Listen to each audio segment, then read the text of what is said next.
الحمد لله الذي لم يزل ولا يزال بيده الخير وهو على كل شيء قدير. ليس كمثله شيء وهو السميع البصير. والصلاة والسلام على خاتم الأنبياء والمرسلين وعلى آله وصحبه وأتباعه أجمعين. أما بعد، فأعوذ بالله من الشيطان الرجيم. بسم الله الرحمن الرحيم. شهر رمضان الذي أنزل فيه القرآن هدى للناس وبينات من الهدى والفرقان. وقال رسول الله صلى الله عليه وسلم: من صام رمضان إيمانا واحتسابا غفر له ما تقدم من ذنبه. ومن قام رمضان إيمانا واحتسابا غفر له ما تقدم من ذنبه، أو كما قال عليه الصلاة والسلام.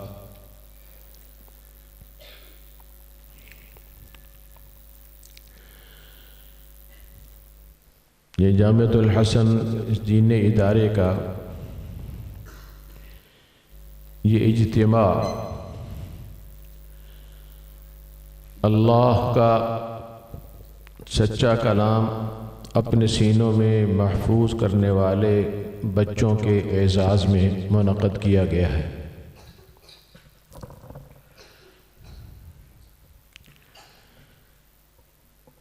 اس لیے گفتگو بھی اسی کے متعلق ہونی چاہیے، لیکن یہ حسن اتفاق ہے کہ اس تقریب سے بالکل قریب متصل چند دنوں کے بعد وہ مبارک مہینہ بھی آنے والا ہے جس میں خود قرآن اترا ہے۔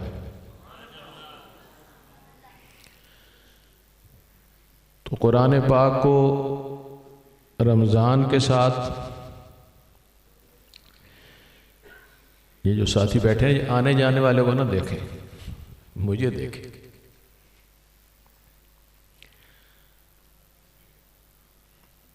بات کہنے والے کو صرف سنا نہیں جاتا، اس کو دیکھا بھی جاتا ہے، ورنہ تو ٹیپ ریکارڈ پر بات کافی ہے۔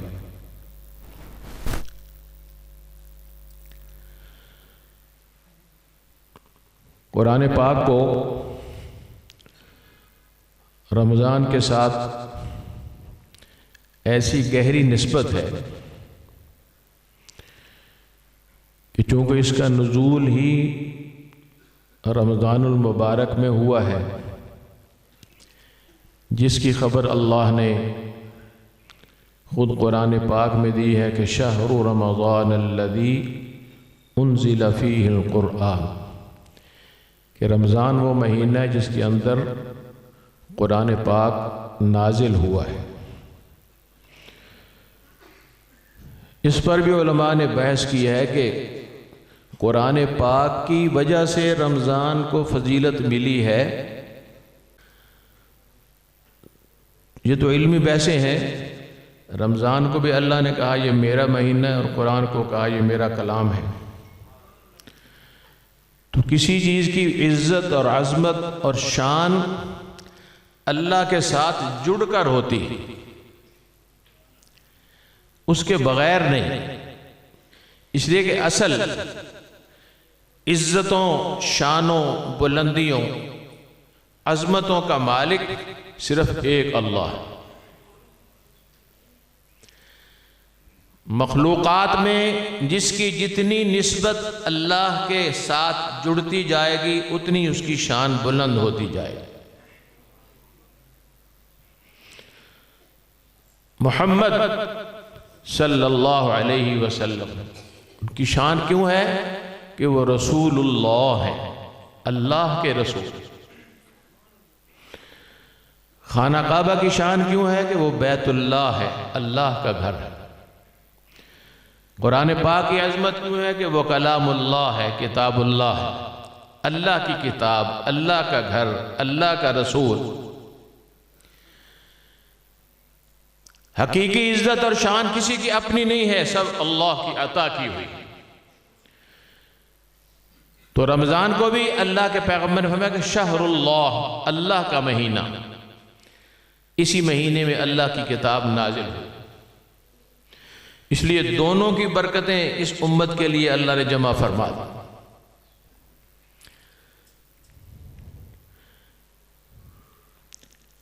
تو رمضان المبارک اتنا عظیم الشان مہینہ ہے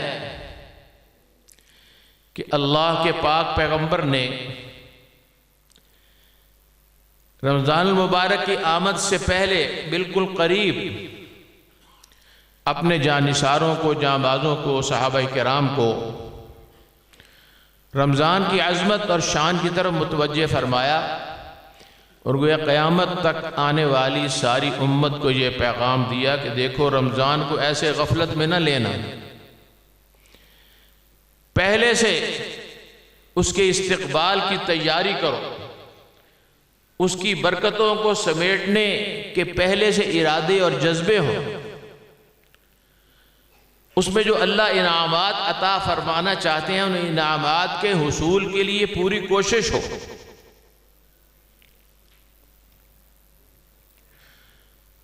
تو رمضان المبارک کے آنے سے پہلے نبی پاک صلی اللہ علیہ وسلم نے صحابہ کرام کو جمع فرمایا اور میں یا ایھا الناس،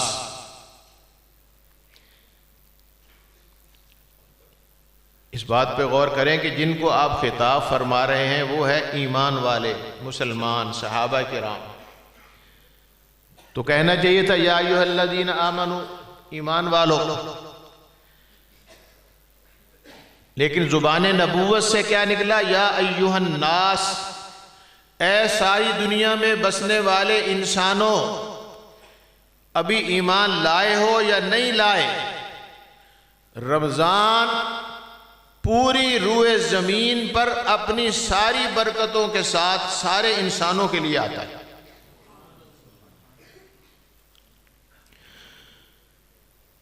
کافروں کو اس کا احساس ہو یا نہ ہو، لیکن رمضان المبارک کی برکتوں کی وجہ سے وہ بھی بہت سی مصیبتوں اور پریشانیوں سے بچ جاتے ہیں۔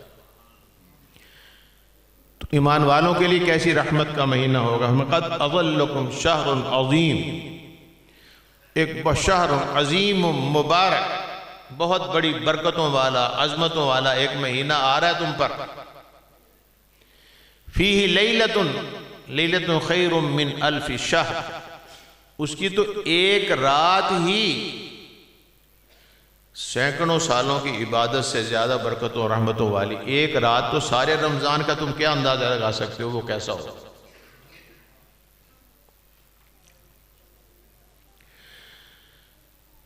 رمضان المبارک کے اندر ہم سب جانتے ہیں کہ دو خاص عبادتیں ہماری طرف متوجہ ہوتی ہیں،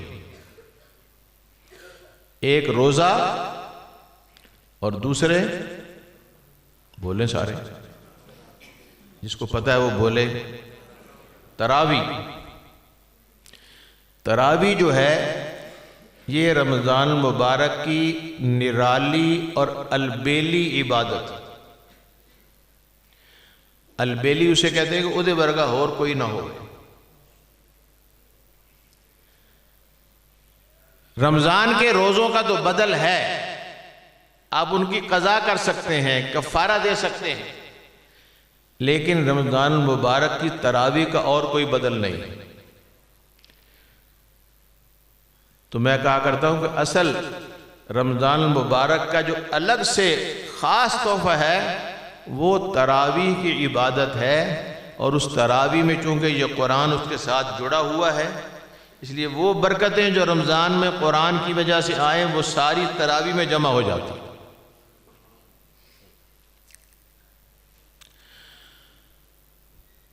رمضان میں روزے کیوں فرض کیے گئے؟ اللہ تعالیٰ نے خود بتایا کہ اے ایمان والو تم پہ روزے فرض کیے گئے ہیں۔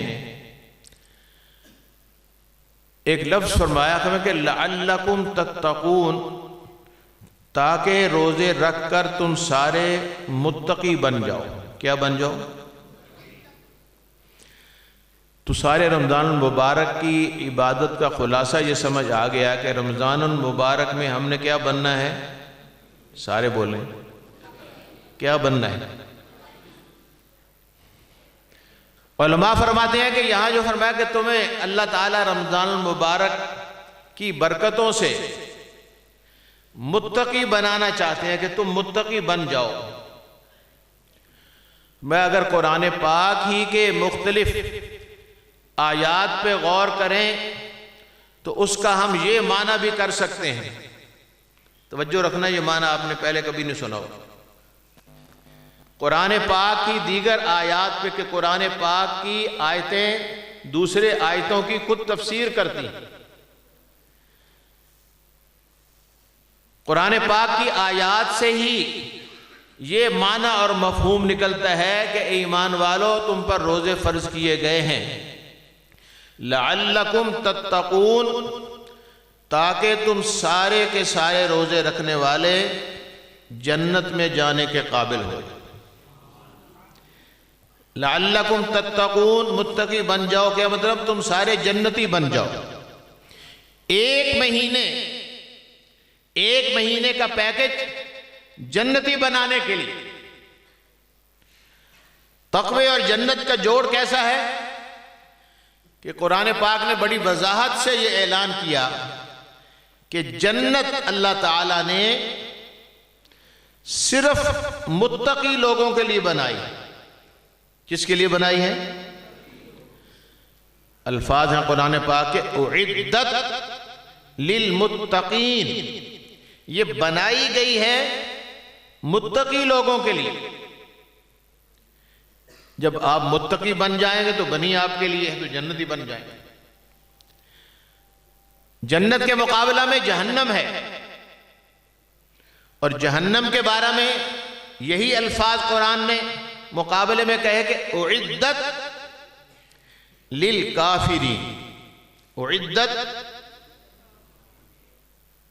سن کے تو کہہ دے گا اعدت، میں نے کہا روٹی کھا کے نہیں آیا، میں کھا کے آیا۔ اعدت للکافرین، جہنم کس کے لیے بنی ہے؟ کس کے لیے بنی ہے؟ للکافر، سمجھ آندی نا غلط بھی تھی، اردو جو کہنے کافر ہے۔ اعدت للکافرین، جہنم کن کے لیے بنی ہے؟ کن کے لیے بنی ہے؟ ایمان والوں کے لیے۔ ایمان والوں کے لیے خوشخبری نہیں ہے بہت بڑی، جہنم اللہ نے ایمان والوں کے لیے نہیں بنائی۔ مسلمان جہنم میں وہ جائے گا جو کافروں کی طرح بن کے رہے، وہ بنائی کافروں کے لیے ہے، تم ان کی طرح نہ بن جانا۔ آقا کے ارشاد کے مطابق من تشبہ بقوم فہو منہم، جو جس کی طرح بنے گا قیامت میں انہی کے ساتھ کھڑا ہو۔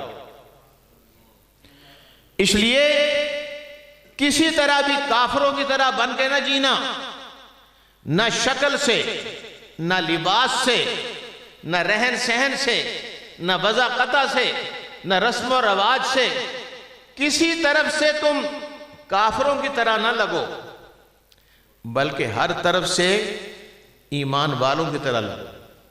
شکل دیکھ کر تمہاری لوگ کہیں گے یہ مسلمان، تمہارا لباس دیکھ کر دوسرے سمجھیں گے یہ مسلمان ہے، تمہاری تجارت میں ایمانداری اور شرافت کو دیکھ کر سمجھیں یہ مسلمان تاجر ہے، تمہارے عدل و انصاف کو دیکھ کر دنیا جانے کے یہ مسلمان حکمران ہے، تمہارے انصاف پر مبنی فیصلوں کو دیکھ کر دنیا جانے کہ یہ جج اور قاضی مسلمان ہے۔ تم اپنی ہر ادا سے مسلمان دکھائی دو اللہ کو، اور اگر تم دیکھنے میں، اپنے طور طریقوں میں، لباس میں، بود و باش میں کافروں کی طرح بنو گے تو پھر جہاں وہ جائیں گے وہاں تم بھی جاؤ گے۔ جتنا اپنی زندگی کا حصہ کافروں کی طرح گزارا ہوگا اتنی دیر جہنم میں رہنا پڑے گا ان کے ساتھ۔ تو جہنم اللہ نے بنائی ہے کافروں کے لیے، اور مسلمان وہ جائے گا اللہ ہم کو نہ لے جائے، اس سے محفوظ رکھے، ہم اس سے پناہ مانگتے ہیں۔ تو اس کا آسان طریقہ ہے کہ اپنے آپ کو مسلمان بنا کر رکھیں، اور ظاہری طور پر مسلمان بن کے جینا بڑا آسان ہے، مشکل تو نہیں ہے۔ مسلمان مرد کا چہرہ داڑھی والا ہوتا ہے، اس لیے کہ ہمارے نبی صلی اللہ علیہ وسلم کے چہرہ مبارک پر داڑھی تھی۔ اپنی امت کو حکم دیا کہ اس کو رکھو، یہ اسلام کا شعار، اس کا نمونہ، اس کی نشانی اور علامت ہے۔ اب دیکھیں داڑھی رکھنے میں کچھ کرنا پڑتا ہے؟ بولے نا، کچھ زور لگتا ہے، پیسے لگتے ہیں؟ نہ رکھنے میں پیسے لگتے ہیں، رکھنے میں نہیں لگتے۔ نہ رکھنے میں زور لگتا ہے، رکھنے میں نہیں لگتا۔ ٹائم لگتا ہے، محنت ہوتی ہے، سوچنا بھی نہیں پڑتا، وہ تو اللہ خود ہی عطا فرما دیتا ہے۔ آپ زبردستی اس کے خلاف نہ کریں، تو مسلمان بن کر جئیں گے، پھر اللہ کبھی جہنم کے قریب نہیں کریں گے۔ تو جہنم بنی ہے کافروں کے لیے، اور جنت بنی ہے، جہنم بنی ہے، جنت بنی ہے، جنت بنی ہے متقی، مسلمانوں کے لیے نہیں۔ جنت بنی ہے متقی لوگوں کے لیے۔ قرآن میں کئی آیات میں اس کا اعلان ہے، ان المتقین فی جنات و نہر، متقی لوگ ہوں گے باغات اور نہروں میں رہنے والے۔ ان المتقین فی ظلال و عیون، خوبصورت سایوں میں اور چشموں کے قریب رہنے والے کون ہوں گے؟ متقی۔ ان المتقین عند ربہم جنات النعیم، سارے متقی لوگوں کے لیے جنت کے باغات، جنت کی نہریں، جنت کی سب نعمتیں۔ ان للمتقین مفازا، جنت میں جانے کی کامیابی کا اعلان متقی لوگوں کے لیے ہوگا۔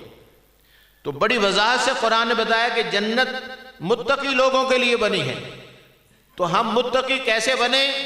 تو اللہ نے اپنے بندوں کو فرمایا کہ رمضان کے روزے رکھو، تراویح میں قرآن پڑھو، تم بھی متقی بن جاؤ گے، جنت میں جانے کے قابل ہو جاؤ۔ متقی بننے کی شرط اس لیے ہے کہ تقوی جو ہے وہ گناہوں سے بچنے کو کہتے ہیں، اور اگر گناہوں سے آپ نہیں بچتے تو گناہ کی جو گندگی ہے وہ دنیا کی گندگی سے بہت زیادہ سخت۔ پیشاب پخانے کی گندگی اپنے جسم پر ہم برداشت نہیں کرتے، لیکن گناہ کی جو گندگی روح پہ لگتی ہے وہ اس سے زیادہ سخت، بدبودار، اس سے زیادہ ناپاک ہوتی ہے۔ جنت میں نہ ظاہری گندگی ہوگی اور نہ روحانی گندگی ہوگی۔ جنت بہت پاکیزہ صاف ستھری جگہ ہے، اس لیے وہاں وہی جائے گا جو بالکل پاک صاف ہوگا۔ جسم کی گندگیوں کو اللہ تعالیٰ صاف کر دیں گے، اور جب حوض کوثر سے جام پیے گا تو اندر کی ساری گندگیاں ختم ہو جائیں، اور جس نے گناہوں سے بچا کر اپنے آپ کو یہاں سے لے گیا تو وہ گندگیوں سے پاک ہو۔ اب ساری عمر گناہوں سے بچنا، اپنے آپ کو بچانا، یہ بڑا مشکل ہے۔ تو اللہ تعالیٰ نے اپنے حبیب کی اس امت پر خاص فضل و عنایت کرتے ہوئے فرمایا کہ 1 مہینے کا پیکج لے لو، جنتی پیکج۔ موبائل کمپنیوں کے پیکج تو ہمیں سمجھ آتے ہیں، اللہ جو اپنے کلام میں جنت کا پیکج دے رہا ہے یہ ہمیں سمجھ نہیں آتا۔ یہ جنت کا پیکج 1 مہینے کا، اس لیے آقا نے فرمایا کہ جس کی زندگی میں رمضان آیا اور رمضان آ کر گزر گیا پھر بھی اس کے گناہوں کی بخشش نہ ہوئی تو او دا بیڑا غرق۔ بد دعا دی، جبریل نے بد دعا دی، اس کا بیڑا غرق، او دا ککھ نہ روے، ہلاک ہو جائے وہ۔ کہ اللہ کی اتنی رحمت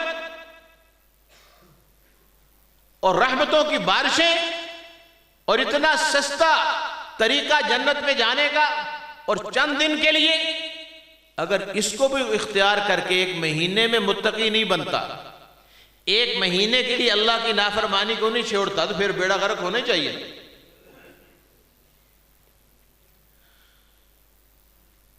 تو یا ایھا الذین آمنو، مفتی رشید احمد صاحب رحمہ اللہ بہت بڑے عالم تھے کراچی میں، فرمایا کرتے جب میں قرآن پاک میں یہ پڑھتا ہوں یا ایھا الذین آمنو، تو میرے ذہن میں اس کا مفہوم یوں آتا ہے کہ اللہ تعالیٰ یہ فرما رہے ہیں کہ اے مجھ سے محبت اور عشق کا دعویٰ کرنے والوں.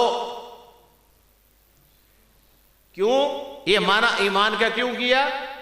والذین آمنوا اشد حبا للہ. قرآن نے بتایا کہ جو ایمان والے ہوتے ہیں وہ سب سے زیادہ محبت صرف اللہ سے کرتے ہیں. جو ایمان والے ہوتے ہیں وہ سب سے زیادہ محبت کس سے کرتے ہیں؟ اللہ سے. اشد حبا للہ، ہمارے ہاں زیادہ شدید محبت کو عشق ہے. وہ اللہ سے ایمان والے عشق کرتے ہیں، یا کم از کم عشق و محبت کا دعویٰ کرتے ہیں کہ ہم اللہ کو ماننے والے ہیں، اسی کو اپنا الہ سمجھتے ہیں، وہی ہمارا معبود ہے، وہی ہمارا حاجت روا ہے، وہی ہمارا مشکل کشا ہے، ہم اسی کے ہیں. تو دعویٰ تو کرتے ہیں. تو اللہ تعالیٰ ان کو متوجہ کر کے کہ تم کہتے ہو ہم اللہ کے عاشق ہیں. کوئی عاشق ہو تو روزے رکھو نا، پھر عاشق ہو تو قرآن پڑھو، عاشق ہو تو اس کی نافرمانی سے بچو. تو جس آیت کریمہ میں روزوں کی فرضیت کا اعلان ہے اس میں اللہ کی رحمتیں اس کے اندر سمو دی ہیں. اللہ تعالیٰ پہلے جملے فرمایا کہ تم مجھ سے محبت کرتے ہو تو تمہارے لیے کیا مشکل ہے. کتب علیکم الصیام، ہم نے تم پر روزے فرض کیے ہیں، ضرور رکھو اگر تم مجھ سے محبت کرتے ہو واقع. اور فرض کیے ہیں کہ انسان پر جو چیز لازم نہ ہو اس میں سستی اور غفلت کرتا ہے، اس لیے فرض کیے تاکہ یہ سوچو کہ یار یہ تو کرنے پڑیں گے. کما کتب علی الذین من قبلکم، اوکھا کم کوئی نہیں، پہلے لوگ بھی رکھتے رہے تھے. یہ بتا کر سانو سوکھیاں کی تھا. مشکل کام کو حوصلہ دینے کے لیے یاروں نے دیکھو کر لیا، تمہارے لیے کیا مشکل،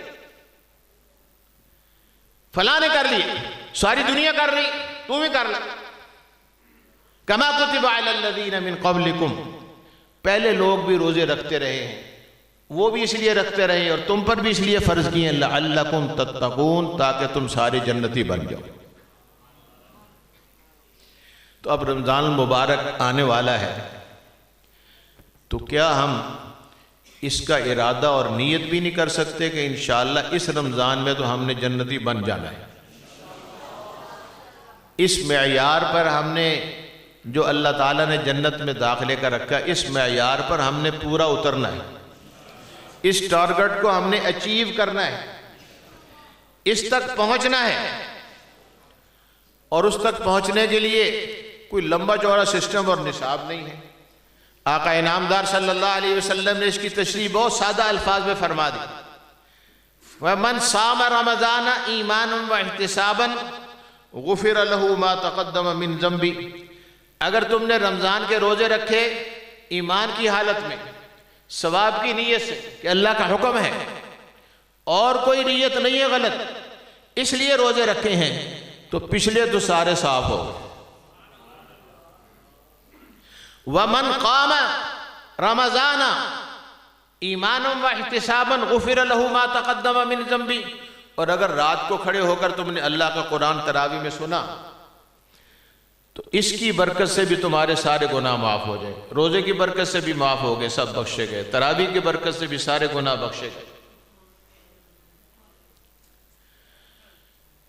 پھر اس رمضان، اس امت کے رمضان میں جو ایک بہت بڑا انعام اور نعمت اللہ نے جو پہلی امتوں کو نہیں ملی، جس پر صحابہ کرام میں یہ تشویش ہوئی کہ پہلے لوگوں کی عمریں بڑی لمبی تھی، کئی 100 سال تک وہ عبادت کرتے رہتے تھے، ہماری عمریں بہت چھوٹی ہیں. تو اللہ فرمایا چھوٹی تو ہیں لیکن ہم نے ایک رات ہی تمہیں ایسی دے دی ہے ان کی ساری عمروں پہ بھاری. فیہ لیلۃ، اس میں ایک رات ایسی ہے کہ اس ایک رات کی عبادت ہزاروں سالوں کی عبادت سے بہتر ہے۔ خیر من الف شہر کا، خیر من الف شہر۔ عربی میں 1000 سے اوپر گنتی نہیں ہوتی تھی، اس میں لاکھ کہنا ہوتا تو کہتے 100,000۔ تو یہ گنتی کا آخری لفظ استعمال کر کے فرمایا کہ جو گنتی کا آخر ہے خیر من الف شہر، اس سے بھی بہت بہتر ہے۔ کتنی بہتر وہ تم اندازہ نہیں لگا سکتے کہ اللہ کی رحمتوں کا کوئی اینڈ نہیں ہے، کوئی اختتام نہیں ہے، اس کے انعامات کی کوئی حد نہیں ہے۔ تو اس لیے پھر خیر من الف شہر کہ اگر تم اس رمضان میں متقی بننے کا ارادہ کرتے ہوئے اپنے آپ کو جنتیوں کے معیار پہ لانے کی کوشش کرتے ہو تو ہم اور اس میں سہولت پیدا کرتے ہیں، اور یہ کہ ایک رات ہی اگر اس مہینے کی تم نے اللہ کی عبادت میں اور اس کی رضامندی میں گزار دی تو سینکڑوں سالوں کی عبادت سے زیادہ تو اللہ اسی میں تمہاری جھولی بھر دیں گے۔ اور لیلۃ القدر ہم سب کو نصیب ہو جائے، سارے چاہتے ہیں نا لیلۃ القدر ہم سب کو نصیب ہو جائے۔ لیلۃ القدر میں جاگنے کا وہ مطلب نہیں جو لوگ بیٹھ کے مسجدوں میں چائے پیتے رہتے ہیں، قرآن کوئی اور پڑھ رہا ہوتا ہے، باقی سموسے کھا رہے ہیں، چائے پی رہے ہیں، تھوڑی تھوڑی دیر بعد پارٹی ہو رہی ہے، یہ لیلۃ القدر نہیں ہے۔ وہ لیلۃ القدر جیسے اللہ چاہتے ہیں میرے بندے گزاریں، تو وہ لیلۃ القدر جو اللہ کے ہاں مقبول ہو، اللہ کے دربار میں قبول ہو اور اعلیٰ ترین عبادت میں گزرے۔ کون چاہتا ہے کہ مجھے اس رمضان میں لیلۃ القدر مل جائے؟ ہاتھ کھڑا کریں۔ ماشاءاللہ، چاہتے تو سارے ہیں۔ اس کے حصول کا ایک آسان نسخہ میں بتا دیتا ہوں۔ جو مسلمان یہ چاہتا ہو کہ مجھے رمضان المبارک میں لیلۃ القدر کی عبادت نصیب ہو، اور عبادت بھی وہ ہو جو سب سے افضل اور اعلیٰ ہو، اور افضل اعلیٰ ہونے کے ساتھ اللہ تعالیٰ اس کو قبول بھی فرما لے، قبولیت والی ہو، تو وہ بندہ پورے رمضان المبارک میں کسی رات کی تراویح کو قضا نہ کرے۔ یہ تراویح کا جو عمل ہے یہ پیغمبر کے جانثاروں نے آقا کا مزاج سمجھتے ہوئے آپ ہی کے واسطے سے امت کو منتقل کیا ہے، اور یہی ایسا عمل ہے جو یقینی طور پر آپ اس پہ قسم کھا سکتے ہیں۔ اس بات پہ قسم اگر کسی بندے نے پہلی رمضان سے لے کر آخری رمضان کی شب تک عشاء کی نماز، تراویح جماعت سے پڑھی، قرآن سنا، رات کو کھڑا رہا، پورے رمضان کی تمام راتوں میں میں مسجد میں بیٹھ کر اللہ کے گھر میں قسم کھا کے کہہ سکتا ہوں کہ پوری لیلۃ القدر کی ساری برکتیں نصیب ہوئی۔ اعلیٰ ترین عبادت میں اس نے رات کو گزارا ہے اور مقبول ترین عبادت میں گزارا ہے۔ آقا کا ارشاد ایک تو اس بارہ میں عام ہے، من صلی العشاء فی جماعت فکأنما قام نصف اللیل، فرمایا جو آدمی عشاء کی نماز جماعت سے پڑھتا ہے وہ ایسے جیسے آدھی رات تک وہ اللہ کے سامنے کھڑا رہا۔ ومن صلی الصبح فی جماعت فکأنما صلی اللیل کلہ، اور اگر فجر کی نماز بھی جماعت سے پڑھ لے تو ایسے ساری رات نماز ہی پڑھتا رہا۔ ان دو نمازوں نے تو پوری رات کو کور کر لیے۔ اب جو آپ دوبارہ ہاتھ باندھ کر کھڑے ہیں تو یہ لیلۃ القدر کی الگ سے خاص عبادت میں کھڑے۔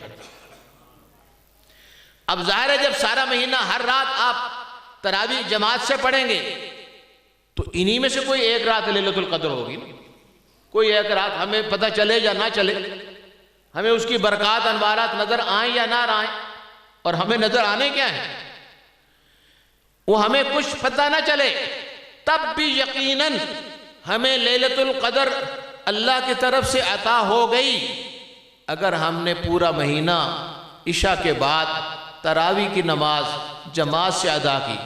اب نماز پڑھنے سے بڑی عبادت کوئی نہیں، اور نماز اگر جماعت کے ساتھ ہو تو ہر چیز کا اجر 100 گنا اور رمضان کی وجہ سے اور 700 گنا بڑھ جاتا ہے۔ اس عبادت میں وہ مشغول ہے.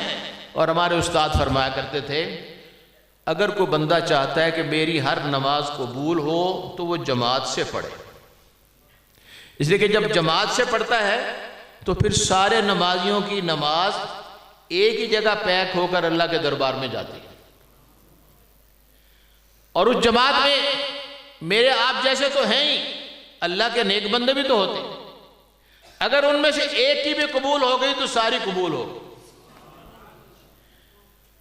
اپنے طور پر عبادت کریں گے تو ہمیں شاید قرآن بھی صحیح پڑھنا نہ آئے. جب رمضان میں کسی اچھے حافظ قاری کے پیچھے پڑھ رہے ہوں گے تو وہ قرآن پاک کی تو اچھا پڑھ رہا ہوگا، پھر جماعت سے پڑھ رہا ہوگا تو وہ سارے اعمال کا اجر رمضان میں جو بتایا گیا ہے وہ سارا تراویح کے اندر جمع ہو جائے گا.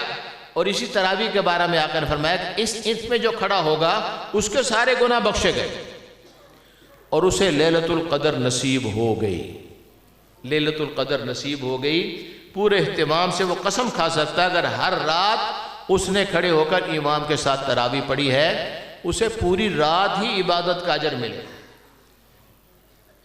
حدیث میں آتا ہے کہ ایک نماز پڑھنے کے بعد ایک آدمی دوسری نماز کے انتظار میں رہتا ہے تو اس کا اللہ کے ہاں نماز پڑھنے والا ہی شمار ہوتا ہے. عشاء پڑھی، پھر تراویح پڑھی، پھر ابھی اٹھیں گے سحری کے لیے، پھر فجر کی نماز پڑھیں گے. ہر روزہ دار، ہر مسلمان کا یہی ارادہ لے کر وہ اپنے گھر جاتا ہے، یہی نیت لے کر سوتا ہے. تو رمضان المبارک کے آنے سے پہلے یہ جو یہ روزہ کوئی ہم پر سزا نہیں ہے، جرمانہ نہیں ہے، سختی نہیں ہے، یہ تو اللہ کے انعامات کی بارش ہے. اپنے جنت کے خزانے اللہ لٹا رہے ہیں. تو روزہ اور تراویح، روزہ تو کسی عذر کی وجہ سے قضا ہو جائے تو بعد میں رکھ لیتا ہے، لیکن تراویح کا کوئی بدل نہیں. جس طرح پوری دنیا میں طواف کی عبادت کا کوئی بدل نہیں ہے اس طرح تراویح کا بدل نہیں. اب طواف بیت اللہ میں مکہ میں جا سے ہو سکتا ہے اور تراویح کی نماز با جماعت بھی صرف رمضان میں ہو سکتی. باقی 11 مہینوں میں کراؤ تو ثواب کی بجائے گناہ ہو، بدعت بن جائے گی، گناہ ہوگا. لیکن رمضان میں اللہ نے اپنے حبیب کے صدقے ہمیں یہ نعمت عطا فرمائی ہے، اس نعمت کی قدر کریں. اس رمضان میں ہر مسلمان یہ ارادہ اور عزم لے کر اس کا آغاز کرے کہ میں نے اس رمضان کے ختم ہونے سے پہلے جنتیوں کے معیار پہ پورا اترنا ہے. اور جو معیار اللہ نے بہت سادہ بتا دیا کہ وہ تقوی ہے، متقی بننا ہے. تو یہ ارادہ کر لیں کہ نیکی چاہے تھوڑی کریں گے لیکن کم از کم رمضان میں کوئی گناہ نہیں کریں گے. کم از کم رمضان میں کوئی گناہ نہیں. لمبا ارادہ آدمی سوچتا ہے یار پھر ہو جائے گا، انہیں یار 1 مہینہ میں باجی جانا اوکھا سوکھا. 1 مہینے کا ارادہ کر لے 1 مہینہ میں نے کوئی گناہ نہیں کرنا. اور گناہ ہمیں پتہ ہے، سب کو پتہ ہے گناہ کس کو کہتے ہیں، سب جانتے ہیں. جھوٹ بولنا گناہ ہے، غیبت کرنا گناہ ہے، کسی پر زیادتی کرنا گناہ ہے، نماز چھوڑنا گناہ ہے، روزہ ترک کرنا گناہ ہے. جو نہیں پتہ وہ بھی پوچھ لیں. تو ظاہری طور پر جن گناہوں میں مبتلا ہیں، جو نہ موبائل پہ گانے سنتے ہیں، ڈرامے دیکھتے ہیں، فلمیں دیکھتے ہیں، انہیں 1 مہینے کے لیے ختم. 1 مہینے کے لیے نہیں کریں گے، نہ گانے سنیں گے، نہ فلمیں دیکھیں گے، نہ ڈرامے دیکھیں گے، نہ کچھ اور دیکھیں گے. پھر دیکھ لیں گے عید تو بعد کثرت سے کر لینے. عید والدین ہی لوگ 3 فلمیں دیکھ رہے ہوتے. لیکن آپ پہلے سے ارادہ کر لیں، ممکن اللہ آپ کو آئندہ گناہوں سے بچا لے. پہلے دن سے ارادہ 1 مہینہ گناہ نہیں کرنا، 1 مہینہ گناہ نہیں کرنا، اور روزے اور تراویح اور نماز جماعت سے پڑھنی. بس اللہ کی رحمت سے امید ہے کہ ہم متقی اگر پورے پہلے نمبر کے نہ بنے تو دوسرے درجے کے تو بن ہی جائیں. اور اللہ کے ہاں دوسرے درجے کا 2 نمبر بھی چلتا ہے. یعنی ارادہ جب کر لیا تو اللہ کی مدد آئے گی. اور 2 نمبر کے متقی کون ہوتے ہیں؟ متقی حقیقی وہ ہوتا ہے جو گناہ کرے نہیں. اور 2 نمبر کا متقی ہوتا ہے کہ گناہ تو کرتا رہے لیکن ساتھ توبہ بھی کرتا رہے، معافی میں مانگتا رہے. گناہ ہو گیا، آپ نے ارادہ کیا تھا رمضان میں گناہ نہیں کروں گا، ہو گیا تو توبہ کر لیں، معافی مانگ لیں. اس امت پر تو اللہ کی ایسی نظر رحمت ہے. میں التائب من الذنب کمن لا ذنب لہ، جب توبہ کر لیتا آدمی تو گناہ رہتا ہی نہیں سرے سے. رہتا ہی نہیں، فرشتوں کو بلا دیا جاتا ہے، ایسے ہی جیسے کیا ہی نہیں۔ تو اگر سستی ہو جائے تو پھر توبہ کر لیں، دوسرے درجے پر آ جائیں، سیکنڈ ڈویژن ہی صحیح۔ لیکن رمضان کے استقبال کا سب سے اعلیٰ طریقہ یہ ہے کہ ہم سب یہ پکا ارادہ اور نیت کر کے رمضان کے مہینے میں داخل ہوں کہ اس مہینے میں ہم نے اللہ کی کوئی نافرمانی نہیں کرنا، کوئی چھوٹا بڑا گناہ نہیں کرنا۔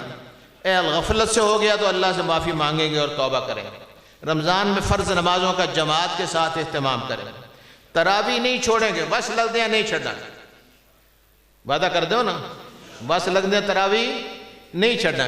اب پہلے دن 3 صفحہ ہوندی ہیں، چوتھے دن 2 ہی رہ جائیں، پھر 1 رہ جاتا۔ اللہ کے بندو، رمضان کا تو توبہ ہی رہتا تراویح۔ کئی شہروں میں اس کا اہتمام ہے، میں پورے ملک میں پھرنا ہوتا ہے، کراچی اور اسلام آباد 2 شہر ایسے میں نے دیکھے کہ جہاں رمضان المبارک میں مسجد کی کوئی جگہ خالی نہیں ہوتی، بڑی بڑی مسجد جس میں 10-10 ہزار نمازی آتے ہیں، ان میں بھی جگہ نہیں ہوتی کھڑے ہونے کی۔ اپنے اندر بھی جو ماحول پیدا کریں، پورے رمضان میں تراویح نہیں چھوڑنی، روزہ بھی نہیں چھوڑنا، ہلکے موسم کے روزے ہیں۔ اور اگر اس انداز میں پہلے سے ارادہ کر کے عزم کر کے داخل ہوں گے تو انشاءاللہ اللہ تعالیٰ نے جو روزے فرض رکھنے کا مقصد بتایا قرآن، لعلکم تتقون، تو اللہ کی رحمت سے امید ہے کہ ہم بھی ان متقی اور جنت میں جانے والے جو حقدار ہیں، اللہ تعالیٰ ہمارا شمار بھی ان میں فرما لیں گے۔ وآخر دعوانا الحمدللہ۔